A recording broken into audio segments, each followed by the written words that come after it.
Today is December 16th, 2022. Um,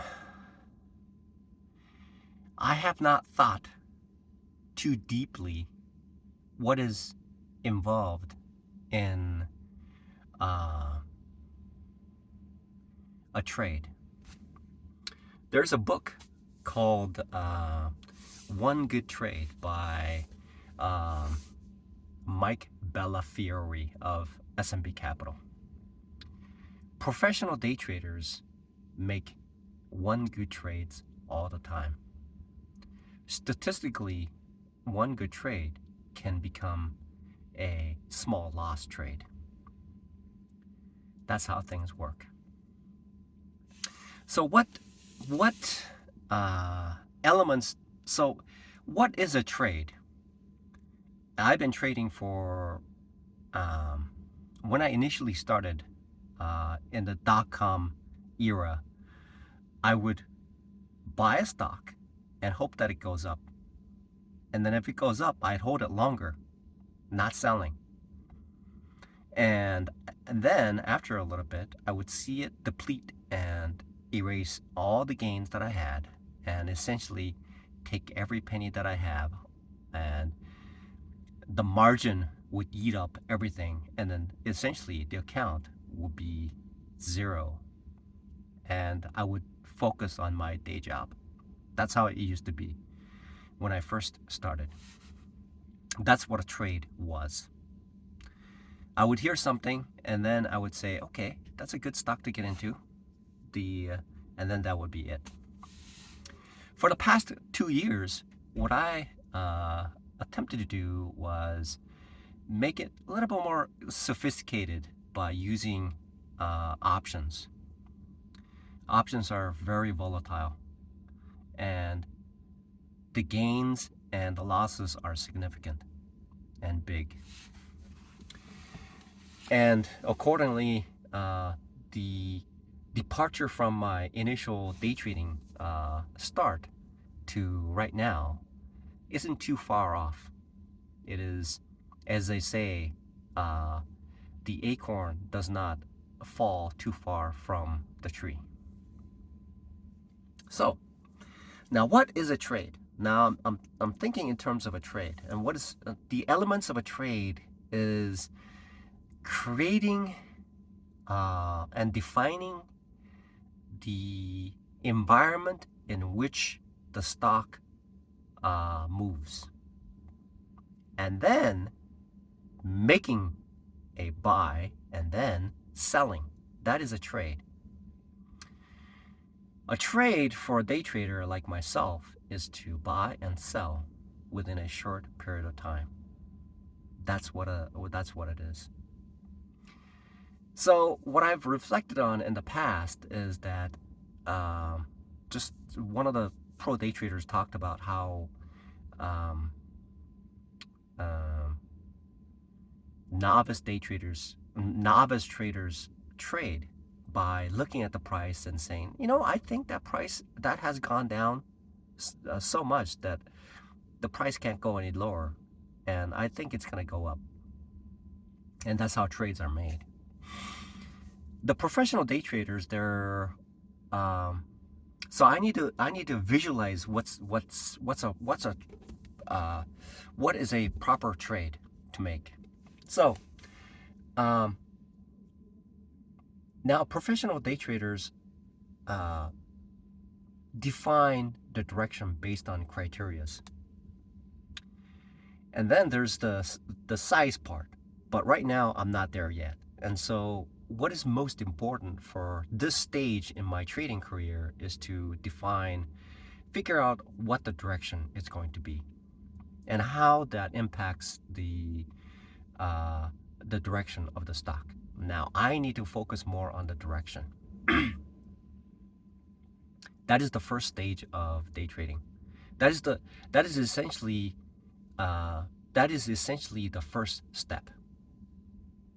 Within the time frame that I have, I need to define the direction. And then whatever happens later on is either going to be a stop loss or a limit order. That's it. Okay, for now, that's how it works. So I'm moving in the direction in which I'm visualizing what a professional day trader would do, and my statements right now could be totally baseless, but it is a point where I'm reverse engineering what a professional day trader, successful professional day traders do. So it seems to me that the first criteria is to figure out what the direction is, and compounding that with supporting ideas. And I heard from professional day traders that I want to have about four cases that supports that thesis. I have to have I have to have at least 4 different scenarios where it supports that thesis, and three or four maybe three might be a borderline criteria, because it takes certain information to support that direction. So how do I go about figuring out what the direction is? One of them is, a lot of people talk about moving averages and how VWAP plays into it, and what the overall sentiment is. And these are the things that I need to categorize and understand, and then compile it so that I can decide, I can choose which direction it's going to go. So today, so if I were to just look at Tesla today, Tesla is hovering around a -$7 today. Now I got into the trade and I got burnt and I lost. So, and it moves a lot. And we're talking about $7 move, and it's a $150 stock. That's approximately like 3 to 4% move in one day, right? That's a 3 to 4% move, and not too many stocks move that much. And that's one of the volatile stocks. It used to be far more volatile, or maybe it is still very volatile because it was split. So the market direction was that the stock was in a downtrend. I'm visualizing a downtrend with a high of approximately recently. It was actually trending down quite a bit, right? So it has been on a downtrend, significant downtrend. So I'm looking at, so that's the first criteria. That's number one. That's one criteria of defining. So that's one criteria to support a thesis. So based on that, the thesis is in a downtrend. Now, what other criterias? So there's some overall sentiment about the stock, which is related to the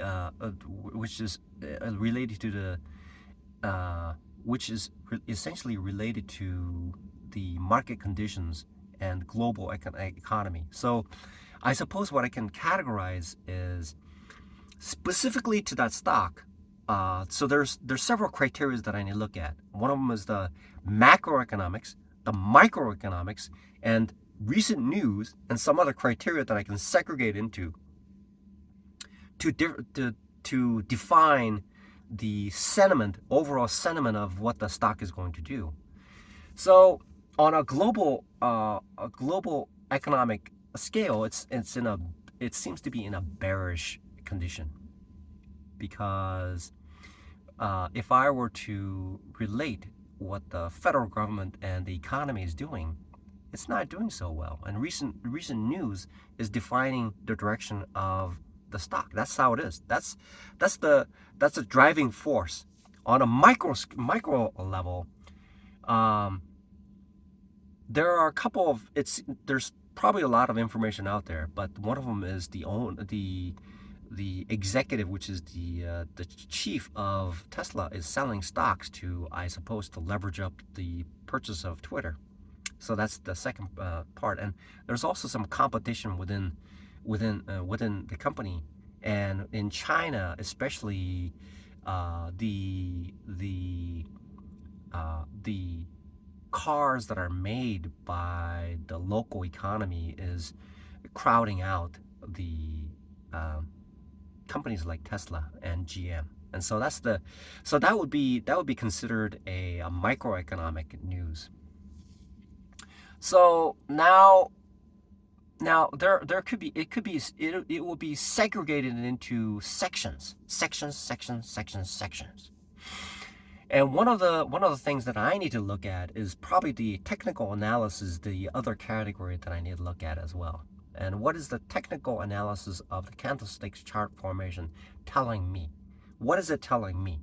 So that would be the third criteria in making a decision on how I will proceed within that intraday play and possibly make it into a swing trade. Is it is the chart formation in a position where it's in a support range, or is it in a resistance range, or is it somewhere in between, and providing a neutral information and what kind of direction it's going, which may buttress what the economy's macro and microeconomy is doing to that stock. Now, that I easily cross over to that situation. Now, the other part is still looking at the chart formation to see what kind of setup is it at that moment. What is the chart formation doing as a intraday day trader? What is the formation is there? What kind of formation is it? Is it generating some sort of so what kind of formation am I looking at? Am I looking at a double top or a double bottom, or is it a pennant, or how that works? And also, maybe the fifth criteria is price action. Price action seems to cover all four bases to provide a clear picture of how the trade should work. Okay, so I'm going to study that, and I've studied the Albrecht's price action course, and I have to tell you, I mean, he's a medical doctor, and he's been doing this for 10 years. So I have to be honest, I don't know what he's talking about. I'm sure there's plethora of good information, but right now I haven't pieced together the efficacy of his tutorial because it's too complex for me to understand. When I finally get it, then I'll understand it. The other price action course will be Mark's price action course, which they were so kind enough to give me, so that I'll go through that course. It looks fairly intensive, so I'll look through that. So I'm so when I look at the pro day traders on sheets of what they have, is that they do have certain criteria that they go by. And the first part of it is what are the snippets of what it is, and what kind of stocks that they want to be trading in beforehand, before entering into the stock too. And then also S&P Capital has list of stocks, and I'm sure they list the stocks and they provide certain background information to support the reasoning behind why they're going to be trading those stocks. So for me, I need to visualize the important criterias and build my own set of information that allows me to make the right trades. And then I have a system in place that will automatically lose small and get my limit, and then that trade is over, and then another trade. So essentially, that's how it's going to work for the time being. As my trading prowess increases, then I will fine tune it. But for now, I'm going to build around that and create my own version of One Good Trade. And maybe I do have a copy of One Good Trade, I think, or I may have to buy it again from Mike Bellafiore and go into it. So visualization is a tool that's essentially becoming a very, very effective tool, which it just dawned on me that I need to use that to grow the 2-year-old inner self into becoming a consistently profitable day trader. So I look forward to expanding this visualization of a trade.